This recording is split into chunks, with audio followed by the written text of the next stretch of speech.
یہ وہ حدیث ہے جس کو نبی پاک صلی اللہ علیہ وسلم نے خود بیان کیا اور اس انداز سے بیان کیا کہ اس کے راوی بھی خود سرکار ہی ہیں، کیونکہ جب یہ واقعہ رونما ہوا اس وقت کوئی صحابی پاک موجود ہی نہیں تھا،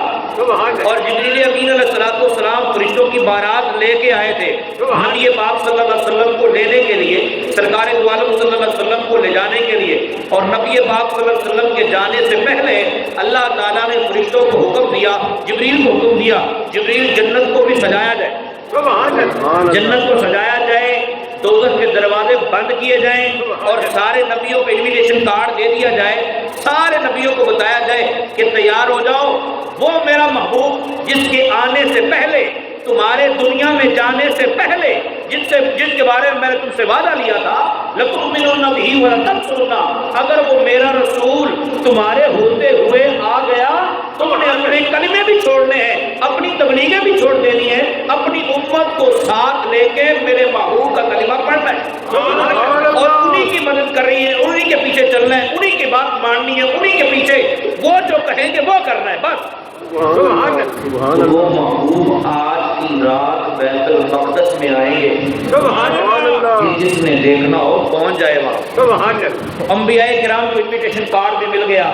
نبی پاک صلی اللہ علیہ وسلم نے ارشاد فرمایا، جبریل امین علیہ السلام نے مجھے اٹھایا، جبریل نے مجھے اٹھایا، صحن کعبہ میں ہم چلے گئے، سرکار دو عالم صلی اللہ علیہ وسلم ارشاد فرماتے ہیں، اب دیکھیے نا، میں نے کئی مرتبہ یہ مثال دی ہے کہ رسول پاک صلی اللہ علیہ وسلم کے مثل ہونے کا دعویٰ کرنا، نبی پاک صلی اللہ علیہ وسلم جیسا ہونے کا دعویٰ کرنا، اور یہ بیان کرنا کہ جس طرح ہم ہیں اسی طرح سرکار تھے، کہ جس طرح سرکار تھے ویسے ہی ہم ہیں، نہ بات اتنی ہے کہ نبی پاک صلی اللہ علیہ وسلم خدا نہیں، ہم بھی خدا نہیں اور سرکار بھی خدا نہیں ہے، لیکن محبوب پاک علیہ السلام کی شان تو بڑا اور بڑا ہے،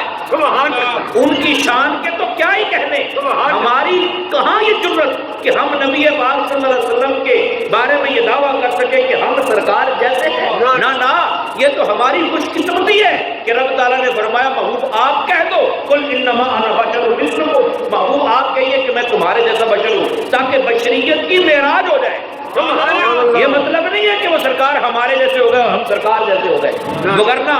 کسی مولوی صاحب کو بتائیے گا کہ حضرت آپ ذرا تجربہ کر کے دیکھیے، ہیں اللہ نہ کر کسی مولوی کو اٹیک ہو جائے، اللہ نہ کر کسی مولوی کے دل کا وال بند ہو جائے اور وہ دل کی صفائی کرنی پڑ جائے، تو اگر کسی کا ایسا پرابلم ہو جائے تو مولوی صاحب کے تو ہوش ہی اڑ جائے گا نا، مولوی صاحب خود ہی اڑنے والے ہو جائیں گے، یار میرا تو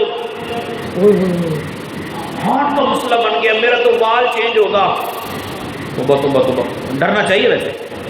لیکن قربان جو آمینہ کے لال کے میرے آقا صلی اللہ علیہ وسلم نے ارشاد میں جبریل نے مجھے لٹایا، میں لیٹ گیا، جبریل نے میرا سینہ چاک کر دیا، اب یہ سینہ چاک بھی ہوا اور سرکار دیکھ رہے ہیں، جدید دور آ گیا ہے کہ انسان کو پتہ چل رہا ہوتا ہے کہ میرے ساتھ یہ ہو رہا ہے، مگر جب رسول پاک صلی اللہ علیہ وسلم کے ساتھ ہوا تب یہ حدت نہیں تھی، جبریل نے سینہ چاک کیا، سرکار فرماتے ہیں میں دیکھ رہا تھا، جبریل نے میرا سینہ چاک کرنے کے بعد میرے سینے کو کھولا، اندر سے دل کو نکالا، ظاہر دل نکالا ہوگا تو ناڑیں تو کٹ گئی ہوں گی نا، رگیں تو کٹ گئی ہوں گی، جس حضرت صاحب کو آج تک سمجھ نہیں آتی اس بات کی کہ جناب رسول پاک صلی اللہ علیہ وسلم ہمارے جیسے ہیں، سرکار نور کیسے ہیں، سرکار غلام کیسے ہیں، سرکار غلام کیسے ہیں، ساری باتیں چھوڑیے، مجھے صرف آپ یہ بتا دیجئے کہ نبی پاک صلی اللہ علیہ وآلہ وسلم کا دل جب باہر نکالا گیا، ہو سکتا ہے کوئی بولے کہ سارا معاملہ خواب میں ہوا ہے، تو میرے پیارے خواب کی بات نہیں ہے، اگر خواب کی بات ہوتی تو کافر کو اعتراض نہیں ہوتا، نبی پاک صلی اللہ علیہ وسلم نے آنکھوں سے، ان ہاتھوں سے، اس جسم سے معراج کیا، اس رات کی بات ہو رہی ہے، نبی پاک صلی اللہ علیہ وسلم کے ساتھ یہ واقعہ اس کے علاوہ بھی ہوا بچپن میں، اور اس وقت بھی سرکار دیکھ رہے تھے، نبی پاک صلی اللہ علیہ وسلم نے ارشاد میں میرا دل نکالا، دل کو چیرا، دنیا میں کوئی ایسا آلہ ابھی تک ایجاد نہیں ہوا کہ دل نکال دیا جائے اور ناڑے بالکل ختم ہو جائیں، جناب کاٹ کے دل کو علیحدہ کر لیا جائے اور جسم علیحدہ ہو اور جناب بعد میں پھر دل جوڑ دیا جائے، بولے ٹھیک ہو گیا بندہ، نہیں ایسا نہیں ہوتا،